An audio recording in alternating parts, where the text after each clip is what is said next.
Kenya میں قتل ہونے والے سینئر صحافی ارشد شریف کے خاندان کا کہنا ہے کہ انہیں کینیا سے میت کے ساتھ جو پوسٹ مارٹم رپورٹ موصول ہوئی اس میں کچھ صفحات موجود نہیں تھے۔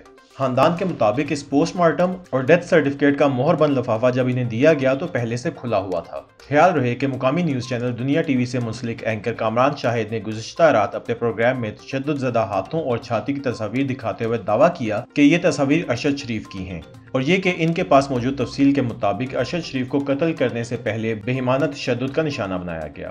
ان تصاویر میں دیکھا جا سکتا ہے کہ ان کی انگلیوں میں فریکچر ہے جبکہ ہاتھ کی پشت پر زخم کے نشان ہیں۔ ان کے سینے پر گولی کے سوراخ بھی واضح ہیں۔